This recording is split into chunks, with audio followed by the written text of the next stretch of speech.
우리 함께 외칩시다. 어디서나 예수로. 예, 감사합니다. 자, 오늘 이게 교회다라는 제목입니다. 이게 교회다. 원래 제목은 앞에 하나가 더 붙었는데 제가 뗐습니다. 이게 교회다. 이게 교회다인데 너무 좀 경박스러운 것 같아가지고 이게 교회다라는 제목으로 바꿨는데요. 자, 오늘 본문은요, 지난 수요예배 나오신 분 아시겠지만 지난 수요예배 때 말씀 본문과 똑같습니다. 내용 잘 아시겠지만 예수님께서 예루살렘 성전 안에서 장사하던 사람들, 그 사람들을 보시고 다 내쫓으시고 뒤집어 엎는 그런 내용인데요. 지난 수요일에도 말씀드렸지만 이 성전 정화 작업, 또 소위 성전 청결 작업은요, 예수님의 공생의 사역 가운데 처음 한 번 있던 일이 아니라 2번 있었던 일이라 말씀을 드렸습니다. 오늘 이 요한복음에 나와 있는 이 성전 정화 작업은요, 예수님의 공생의 사역 가운데 비교적 초기에 있었던 일이고, 나머지 마태, 마가, 누가 이 공간복음서에 기록된 성전 청결 작업은 예수님의 공생의 사역 비교적 후기에 있었던 일이다, 이렇게 설명을 드렸습니다. 그래서 똑같은 일이 2번이나 있었다. 예수님께서 성전 들어가시고 다 뒤집어 엎으신 그 일이 2번이나 있었다나, 그 말이 의미가 뭐라 그랬습니까? 그 성전 안에서 매매하는 것, 장사하는 것, 환전하는 것, 그리고 그 뒤에서 사익을 챙기는 사람들이 있던 것, 이 구조, 이 그림이 굉장히 관행화됐다는 것이고요, 웬만해서는 바뀌지 않는 아주 딱딱하고 굳어진, 심지어 사람들의 마음조차도 그만큼 완악해졌다는 뜻이라고 말씀을 드렸습니다. 자, 예수께서 그걸 아주 가혹하게, 혹독하게 비판하셨습니다. 자, 그런 비판하시고 그런 혹독하게 질책하시는 내용이기 때문에 이 오늘 본문을 통해 주로 대두되는 질문이 뭔가 하면요, 아니 과연 그렇다면 교회란 어떤 곳인가? 교회가 과연 어떤 곳인가? 어떤 곳이기에 이 난리를 치시나? 교회가 과연 무엇인가, 어떤 곳인가라는 그 질문이 이 본문을 통해 대두될 수밖에 없다는 것이겠죠. 지난 수요일에요, 그 요한복음과 나머지 공간복음서 함께 이 비교해 가면서, 버무려 가면서 합쳐가지고서 이 성전 정화 작업을 통해서 말씀하신 교회가 무엇인가, 총 2가지를 말씀드렸습니다. 첫 번째는요, 오늘 본문에 나와 있듯이 이 성전, 이 교회는 하나님의 집, 집이 뭡니까? 거하는 초소 아닙니까? 거하는 처소. 그러니까 교회는 하나님께서 임재하시는 처소라고 볼 수가 있고요. 2번째는 이 마태마가 누가복음에 나와 있는 내용을 빌려봤을 때 만민이 기도하는 집이라 말씀하십니다. 그러니까 교회는 뭡니까? 기도하는 집, 기도하는 곳, 다시 말해서 주님과의 만남과 교제와 화목함이 있는 곳이 교회다, 이렇게 말씀을 드렸습니다.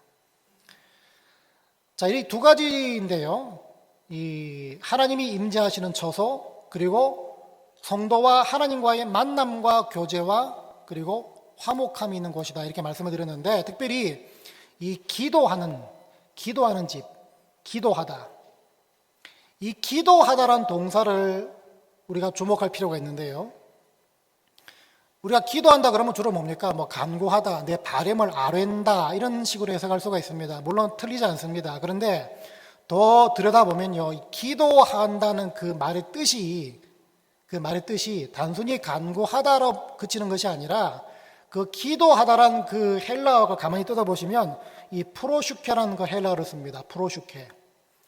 이 프로슈케는요, 쉽게 말하면 이 합성어입니다. 합성어. 2개 이상의 의미가 있는 2개 이상의 동사가 아니면 단어가 결합된 그 단어가 바로 프로슈케, 기도하다는 뜻인데요.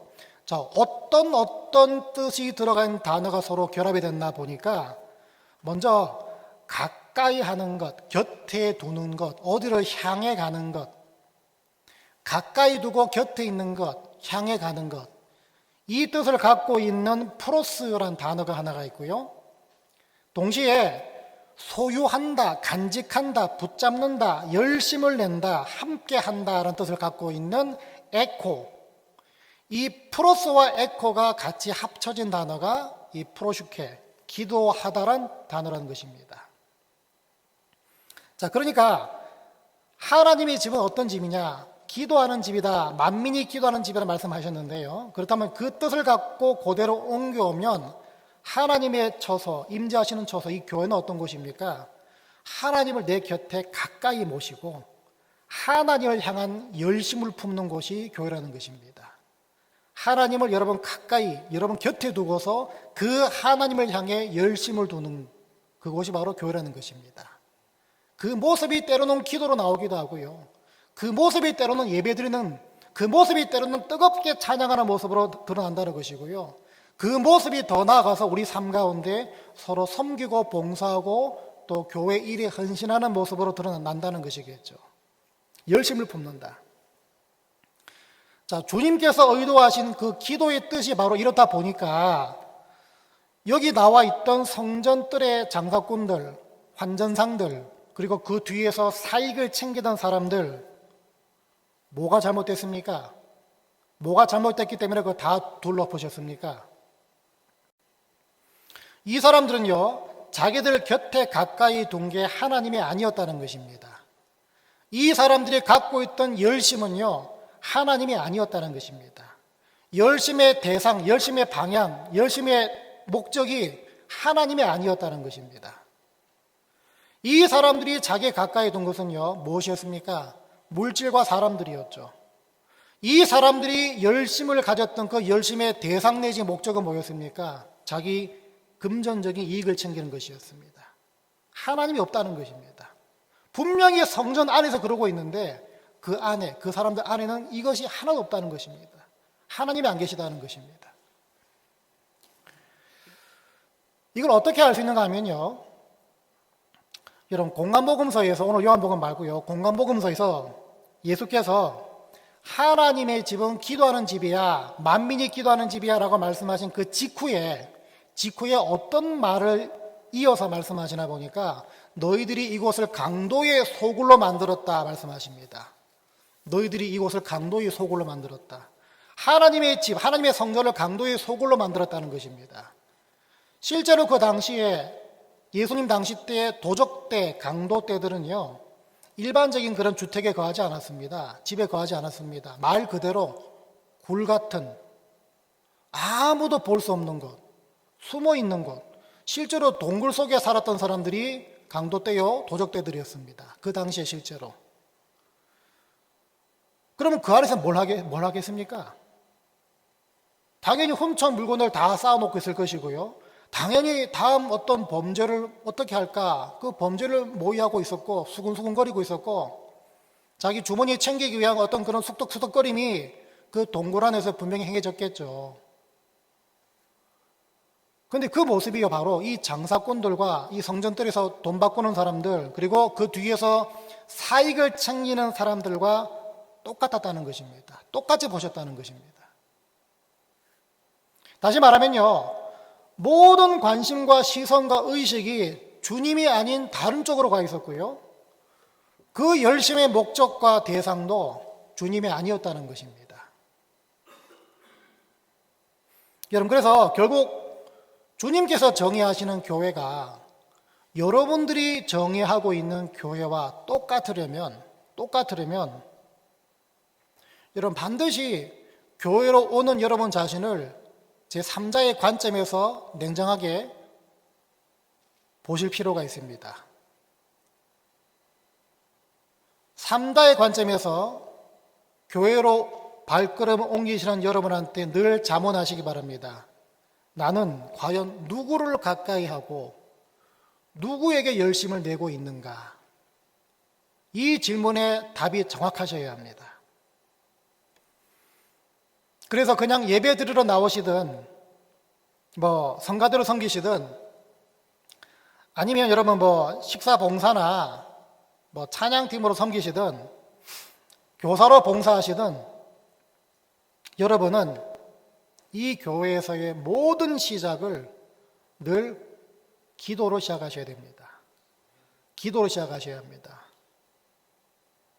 왜 기도가 여러분이 누구를 향한 열심, 누구를 가까이 두고 있는가를 점검할 수 있는 도구가 될 수 있냐 하면, 잘 들어보세요.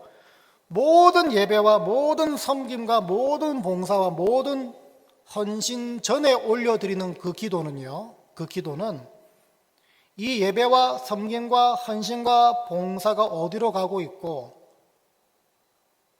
내 열심이 누구를 위함인지를 제일 먼저 설정해주는 좌표의 지점이 되기 때문입니다.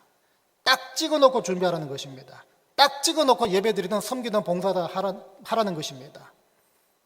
그래서 여러분들이요, 뭘 하시든 간에 이 교회로 들어오신 바로 그 직후에 여러분의 기도가 정말 있다면요, 그 기도의 내용은 반드시 이래야 합니다. 하나님, 나의 지금 이 예배와 섬김과 헌신과 혹은 봉사, 이 모든 것이 하나님께로 더 가까이 가는 통로가 되게 하시고, 이 모든 섬김과 예배와 봉사와 헌신의 그 열심들이 오롯이 하나님 한 분만 드러내고 하나님 한 분만 높이는 결과들이 되게 해 주시옵소서. 이 지점을 먼저 딱 찍고 뭘 하든 하라는 것입니다. 여러분, 이런 구체적인 강구가 선행되고 있습니까?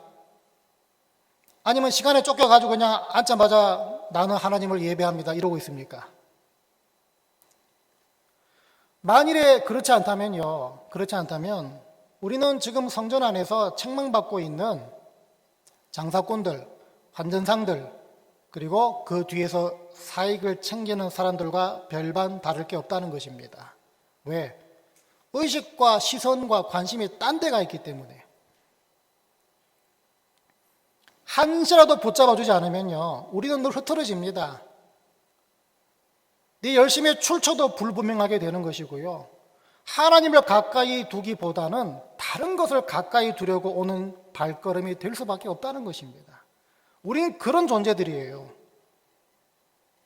그래서 분명하고 정확하시기 바랍니다. 하나님은 여러분 한 분 한 분을 하나님께로 더 가까이 두기 원하시고, 심지어는 그러기 위해서 찾아오십니다. 그러고 나서 얘야 나와 교제하자, 나와 화목하자 말씀하십니다.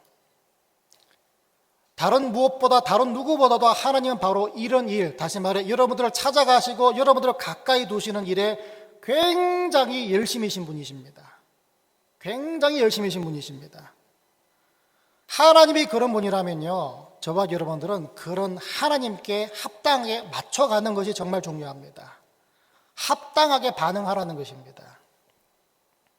여러분, 누가복음 15장 보시면요, 거기 유명한 세 가지 비유가 나오는데, 잃어버린 양 한 마리를 찾아 나서는 목자의 이야기, 그 비유와 또 은화 하나를 잃어버렸지만 결국 찾고 마는 한 여인의 비유가 나오기도 하고요, 그 또 유명한 돌아온 탕자 비유가 누가복음 15장에 나옵니다.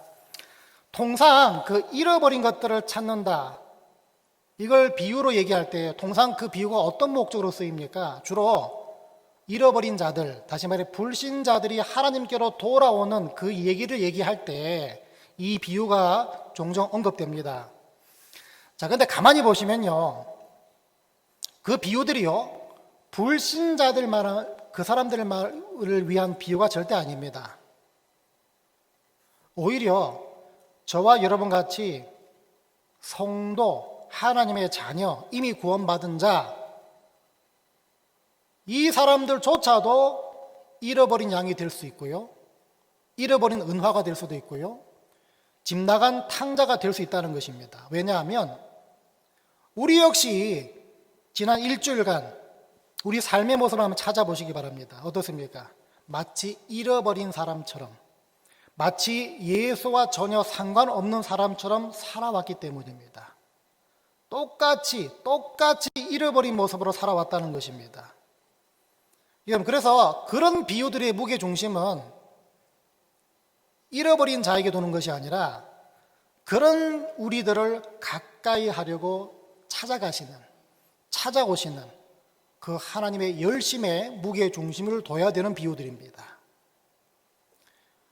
왜냐하면 생각해 보세요. 잃어버린 양 한 마리가 생겼구나. 그걸 인지한 목자, 아니면 내가 지금 은화를 잃어버렸다. 그걸 인지한 한 여인. 이 목자와 여인이 그걸 인지한 순간 한 3일 있다가, 한 일주일 있다가 찾아 나선 게 아니죠. 그걸 인지한 순간부터 찾아 나서지 않았습니까? 둘째 아들 집 나갔습니다. 돌아오질 않습니다. 그냥 방구석에 하염없이 기다리고 앉아있다가 아들이 돌아와가지고 뭐 잘했다 이러고 있었습니까? 이게 아니죠. 그 상세히 나와 있지 않지만 해석을 하면은 이 아버지는 둘째 아들이 집 나간 그 순간부터 아들이 돌아오기를 기다리며 동네 어귀까지 나가서 매일매일마다 아들을 기다리고 있었을 것이다 라고 해석을 합니다. 왜냐하면 몰골이 완전히 바뀐 애가 찾아왔는데 그 애를 한눈에 알아봅니다. 아버지가. 그 말이 뭐겠습니까? 이 아버지는 알았다는 것입니다. 내 아들인데 얘 성향이 이렇고 저렇고 다 알고 있는데 얘 분명히 나가면 이렇게 될 거 저렇게 될 거 다 알고 있습니다. 그러면 어떤 몰골을 가지고 돌아올지도 다 알고 있습니다. 그런 아들을 동네 어귀까지 나가서 매일매일 기다렸기 때문에 한눈에 알아봤다는 것입니다. 다 뭘 말합니까? 찾아가는 열심, 가까이 두려는 그 열심, 그 비유들이 다 여기 들어가 있다는 것입니다. 누굽니까? 하나님이 바로 저와 여러분들을 가까이 두시려고 늘 찾아오시고 늘 기다리시고 그런 분이란 것입니다. 하나님이 그런 분이시라면요, 우리는 그런 하나님께 합당하게 반응해야 될 줄 믿습니다. 여러분, 요한계시록 3장 20절 말씀 잘 알 겁니다. 요한계시록 3장 20절 말씀 여러분 많이 들어보셨을 건데 한번 찾아 읽어보도록 하겠습니다. 요한계시록 3장 20절 말씀입니다. 자, 같이 읽습니다. 시작. 볼지어다 내가 문 밖에 서서 두드리노니 누구든지 내 음성을 듣고 문을 열면 내가 그에게로 들어가 그와 더불어 먹고 그는 나와 더불어 먹으리라. 아멘. 이 말씀도 통상 믿지 않는 불신자들을 위한 말씀으로 간주됩니다. 그래서 예수께 마음으로 활짝 열고 예수를 나의 구주로, 나의 주누로, 나의 인도자로 온전히 모셔라, 영접해라, 그 의도를 가지고 이 말씀을 자주 인용합니다. 그런데 똑같습니다. 과연 이 말씀이 그렇게 예수를 모르는 사람들, 불신자들한테만 주는 말씀인가 하면 그것도 아니라는 것입니다. 왜? 똑같습니다. 저와 여러분 자신을 잘 돌아보세요. 한 주 동안 어떤 삶을 살았습니까? 저와 여러분 역시 지난 일주일간 내 인생의 주인이 마치 나인 것처럼 행사하며 살지 않았습니까?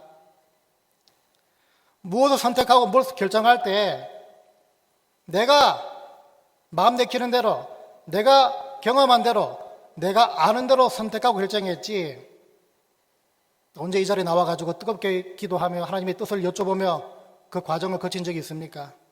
거의 없지 않습니까? 똑같다는 것입니다.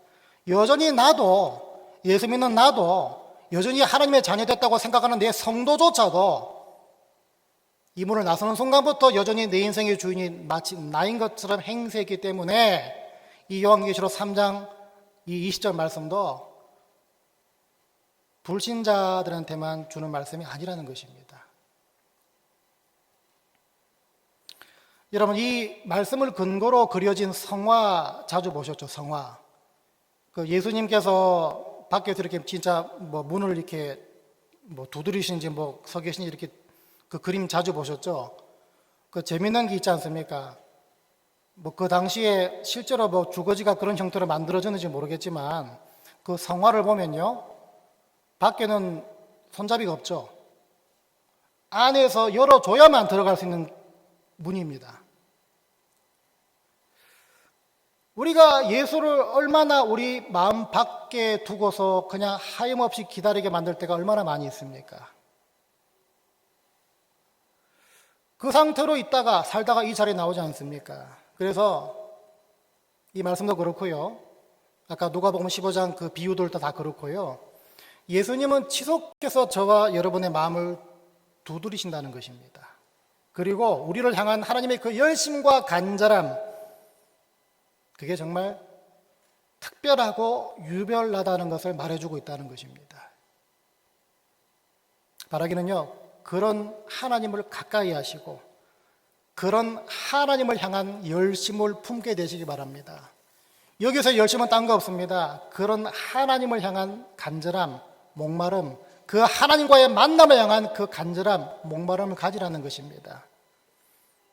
왜? 그 모습이 있는 곳이 바로 교회이기 때문입니다. 여러분, 그런 교회로 세워가게 되시기를 주의 이름으로 부탁을 드립니다. 아멘.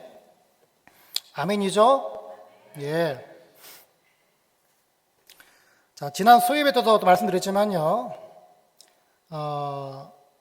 하나님만을 향한 간절함과 하나님을 가까이 하려는 그 열심들, 우리가 그걸 정말 잘 챙기기 위한 교회가 되기 위해서, 저 혼자 생각하는 그런 허무맹랑한 생각일 수 있겠지만요, 우리 교회가 몇 주 혹은 몇 달 동안만큼은 신교 식사라든지 교제라든지 봉사라든지 심지어 죄송한 얘기지만 성가대라든지 찬양팀이라든지 그냥 다 멈추고 그냥 예배만 딱 드리면 어떻겠나란 저 혼자만의 공상을 해본 적이 있습니다. 예배만 딱 드리고 귀가하면 그 귀가에서 여러분 무슨 말만 튀어나오겠습니까? 아, 오늘 예배 잘 드렸다. 그 말만 나오겠죠. 그러지 않고 여러분 예배 끝나고 나서 만일에 무슨 친교 식사하다가 시험 드는 일이 생겼다. 성가대 연습하다가 찬양팀 연습하다가 갑자기 실족하는 일이 생겼다. 그러면 여러분 예배 드렸어도요, 집에 가면 뭐가 생각이 먼저 나겠습니까? 예배 잘 드렸다 이거 나오겠습니까? 절대 안 나옵니다. 집에 가면요, 근데 그 사람 때문에 오늘 주일 망쳤네. 그 사람 때문에, 그 일 때문에 짜증나네. 피곤하네. 이거밖에 안 남습니다. 하나님을 가까이 하고 하나님을 향한 그 열심, 이런 것들이 다른 것들 때문에 분산이 되고 다른 것들 때문에 지장을 받는다면 그 다른 것들은 당연히 멈춰야 되기 때문입니다. 여러분 자신을 늘 점검하시고 확인하시기 바랍니다. 기도의 지점을 딱 찍고서 그 기도에 맞는 내용을 내가 오늘 주일 예배, 섬김, 봉사, 교제, 헌신 맞춰 나가고 있는가? 여러분 자신 한번 잘 냉정하게 3자의 관점으로 관찰해 보시고 자가 진단해 보시기 바랍니다. 만일에 거기서요, 하나님을 가까이 하고 주님을 향한 그 열심이 비장받는다, 방해가 된다, 그러면 그 다른 것들을 과감하게 포기하고 멈추는 지혜와 용기가 필요할 줄 믿습니다. 바라기는요, 얘야 내 눈엔 너만 보여. 내가 볼 때 너밖에 안 보여. 하나님은 그런 식으로 우리한테 껌딱지처럼 딱 붙어 계십니다. 그 주님께 같은 합당한 열심으로 늘 반응하게 되시기를 주의 이름으로 부탁을 드립니다. 마태복음 21장에서 예수께서 호된 질책 직후에 어떤 장면이 나오는가 보니까 맹인과 전원자들이 성전에서 예수께 나오매 고쳐주시니, 다 둘러엎으신 다음에 책망하시고 질책하신 다음에 맹인과 전원자들이 성전에서 예수께 나오매 고쳐주셨다는 부분이 바로 연결되어 나옵니다. 예수님의 그 둘러엎으심과 그 독설과 질책과 비난 직후에 왜 이 장면이 연결되고 소개되고 있는가 하면 간단합니다. 교회는 바로 치유의 장소이기 때문입니다. 교회는 치유시키는 장소가 되어야 되기 때문입니다. 근데 단순한 치유가 아닙니다. 여기서 고쳐주다라는 동사가 쓰였는데요. 고쳐주다. 이 고쳐주다가 아픈 사람 고쳐주는 그 뜻을 뛰어넘습니다.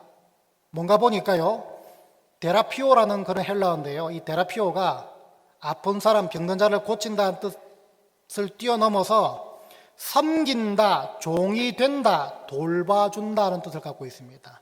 섬긴다, 종이 된다, 돌봐준다. 데라피오, 고쳐주다. 교회가 치유의 장소가 되어야 된다 말씀을 드렸는데요. 그러면 그 치유는 어떤 치유인가? 크게 두 가지입니다. 첫 번째는요, 하나님 혹은 하나님 말씀을 통해서 우리가 치유받는 곳이 교회입니다. 회복되는 것이 교회입니다. 두 번째가 중요한데요. 두 번째, 교회는요, 이 데라피오처럼 서로가 종이 되어주고 서로가 섬김을 통해서 치유되는 곳이 되어야 한다는 것입니다. 뭔지 아시겠죠? 하나나는 하나님의 영역이고요, 다른 하나는 우리의 영역입니다. 우리가 낮아지고 우리가 섬기고 우리가 종이 됨을 통해서 서로의 그 모습을 통해서 치유되어야 되는 것이 바로 교회라는 것입니다.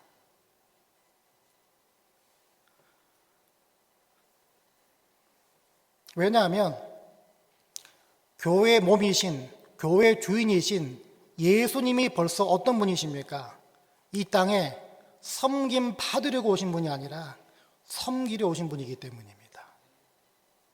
집주인이 그러다면요, 거기 새들어 사는 저와 여러분 똑같이 따라가야죠. 하나님께서 실제로 저와 여러분들이 그런 섬김의 예수를 닮아가기 원하십니다. 더군다나 말씀드린 것처럼 교회 주인이신 주님의 벌써 섬김의 종이셨는데 그런 교회 되기 원하신다면 여러분들이 섬김의 본이 되는 서로 낮아지는 돌봐주는 모습이 같이 나와야죠. 같이 나와야 됩니다. 주님께서 여러분들 죽기까지 섬기셨다면요, 그 감사와 그 은혜로 섬기시면 되는 것입니다. 여러분 가운데 그 섬김과 낮아짐과 종이 되는 모습이 없다, 그 말은 뭐겠습니까? 거꾸로 올라가면요, 주님이 여러분을 위해 죽기까지 섬기셨던 그것을 믿지 않는다는 말과 똑같은 것이겠죠. 집에는 가온이 있고요, 학교 가면 그푼이 있죠. 그러면 가족 구성원이나 학생들은 그 가온과 그 그푼에 똑같이 맞춰 따라가야 됩니다. 똑같습니다. 그래서 교회는요, 종이 되어주고 나보다 다른 사람을 더 낮게 여겨주고 서로 섬겨줘서 낮아짐이 있는 곳이 되어야 합니다. 왜 그게 치유까지 갈 수 있느냐? 그 낮아짐과 섬김과 종이 되고 서로 돌봐주는 모습과 치유, 그 사이에 뭐가 있기 때문입니까?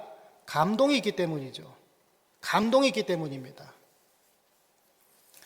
여러분, 마땅히 죽을 자가 섬긴다면, 마땅히 낮은 자가 섬기는 감동이 없습니다. 그런데 하나님 자녀된 신분, 그 신분, 엄청난 신분, 천하보다 귀한 사람이, 성도가 섬긴다, 서로 종이 된다, 서로 돌봐준다. 거긴 감동이 있을 수밖에 없죠. 예수께서 그 롤 모델 아닙니까? 그 감동이 있을 때, 그 감동이 한 주간 여러분들이 갖고 있었던 여러 가지 상처, 분노, 오해, 불신, 이것들을 다 덮어주고 더 나아가서 치유해 주기 때문입니다. 회복시켜 주기 때문입니다. 여러분, 우리 교회에 그런 분들 많이 계시는 걸 알고 계십니까? 감동을 주는 분들이 많이 계시는 거 알고 계십니까? 저분이 굳이 저러지 않아도 되는데 왜 저러실까? 감동을 받는 사람, 감동을 주는 분들이 많이 계시는 거 알고 계십니까? 모르실 겁니다. 근데 저는 알아요. 그분하고 저는 알고 있어요. 그래서 여러분, 제가 그런 분들한테 조금 부탁드리고 싶은 게 뭐냐면 좀 교만해지시기 바랍니다. 좀 교만해지시기 바랍니다.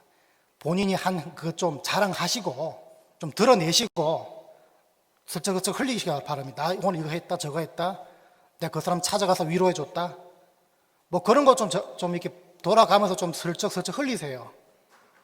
그래야 뭘 좀 듣고 사람들이 감동을 받을 거 아니겠습니까?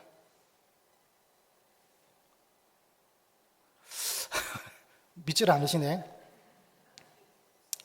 낮아짐과 섬김과 서로 종이 되는 모습은 전염이 되어야 됩니다. 전염이 되어야 됩니다. 여러분, 늘 섬김과 배려와 종의 자리로 부르시는 하나님의 그 부르심에 똑같습니다. 합당하게 응답하는 분들 다 되시기를 주의 이름으로 부탁을 드립니다. 자, 마지막에요. 오늘 그 베이스는 요한복음 두고 있지만 같은 성전 정화, 같은 성격의 성전 정화 작업 마태복음 21장 15절 16절을 한번 같이 보도록 하겠습니다. 마태복음 21장 15, 16절 다 뒤집어 엎으시고요. 또 병든 자를 고치신 다음에 그 다음에 어떤 일이 이어서 벌어지고 있나 보니까 같이 읽습니다. 시작. 대제사장들과 서기관들이 예수께서 하시는 이상한 일과 또 성전에서 소리질러 호산나 다윗의 자손이야 하는 어린이들을 보고 노하여 예수께 말하되 그들이 하는 말을 듣느냐. 예수께서 이르시되 그렇다. 어린 아기와 젖먹이들의 입에서 나오는 찬미를 온전하게 하셨나이다 함을 너희가 읽어본 일이 없느냐 하시고. 아멘.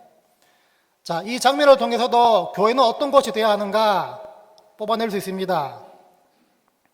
여러분, 어린아기와 젖먹이들의 입에서 나오는 찬미, 그 찬양을 온전하게 하셨다. 이 말씀은요, 실제로 구약의 시편 8편 말씀을 인용하신 겁니다. 그래서 물어보시죠. 알지 못하느냐, 읽어보지 않았느냐, 그렇게 물어보시는 거 아니겠습니까? 근데 여러분, 어린아기와 젖먹이들이 찬양하는 것 어떻다고 생각하십니까? 우리 성가대처럼 막 수준 높은 그런 찬양이겠습니까? 아니죠. 발음도 엉망이고 화음도 엉망이겠죠. 멜로디조차도 중구난방이겠죠. 다 서툽니다. 다 부족합니다. 형편없습니다.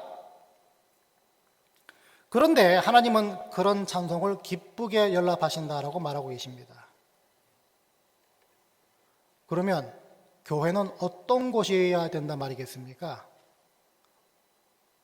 무조건 덮어놓고 부족해라, 연약해라, 서투르라 이 말이 아닙니다.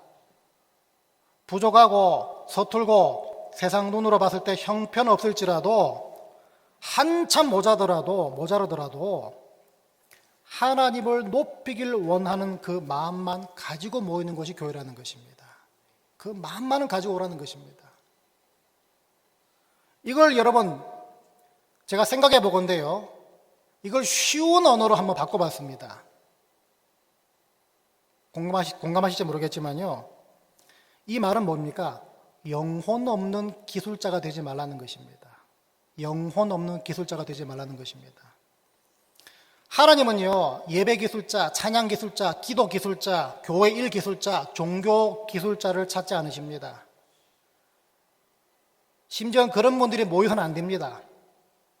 하나님은 기술자, 능수능란한 사람들, 그래서 참 심한 말이지만요, 교회 일을 즐기는 사람을 찾지 않습니다.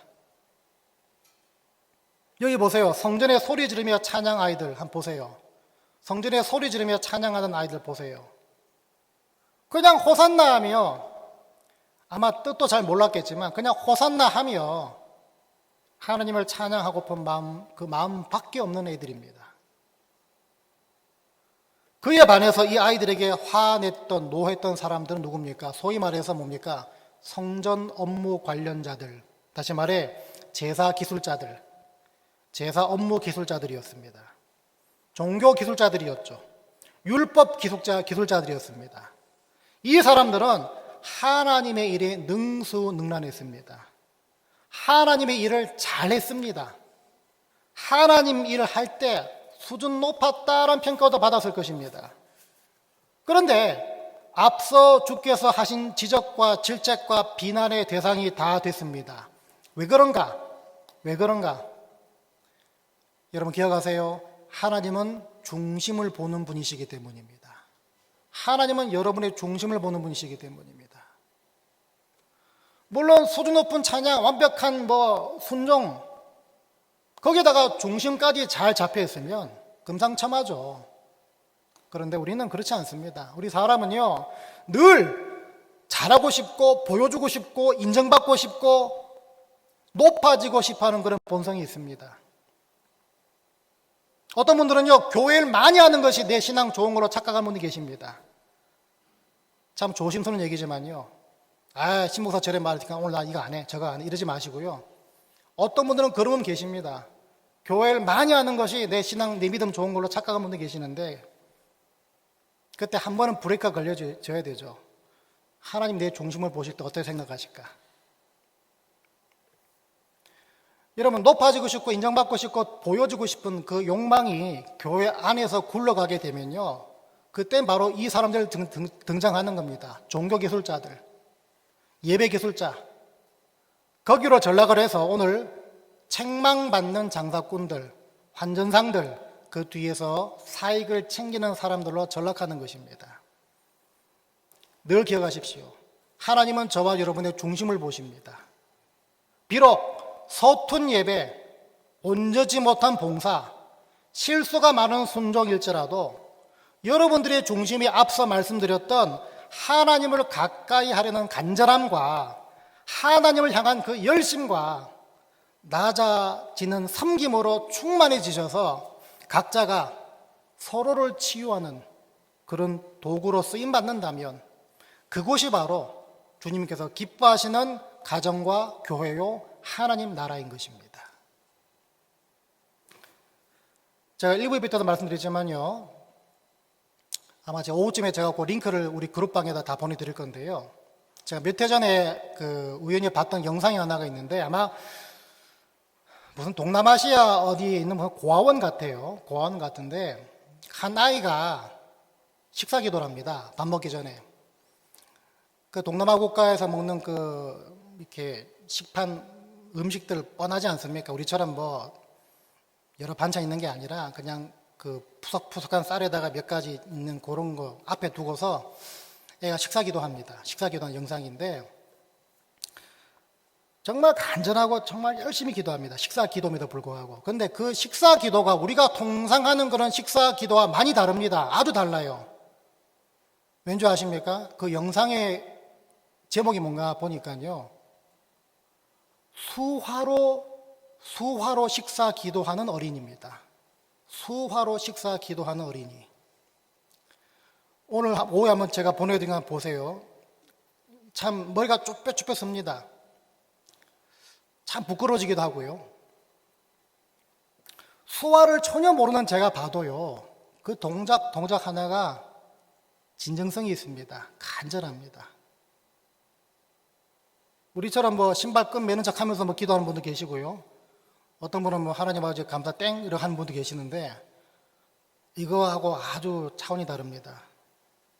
무엇보다 그 표정이요, 아주 심각합니다. 아주 간절합니다. 제가 그 영상 볼 때 왜 머리가 쭉 펴섰는가 하면요, 혹시 하나님은 나를 보실 때 저 신목사 기도 기술자구나, 저 신목사 그냥 설교 기술자구나, 저 신목사 그냥 종교 기술자구나, 이렇게 보는 게 아닐까라는 게 뜨끔해서 올라왔기 때문입니다. 대조되다 보니까 그게 찔림이 오더라고요. 찔림이 와요. 중심을 보시는 하나님이 과연 나의 식사 기도를 기뻐하실까? 아니면 저 말 못하는 저 아이의 수화로 드리는 기도를 기뻐하실까? 생각해 보니까 자신이 없었습니다. 자신이 없었어요. 바라기는요, 여러분 중심을 늘 살피시고 중심을 보시는 그 하나님을 의식하면서 늘 이 성전, 이 자리로 찾아 나오시길 바랍니다.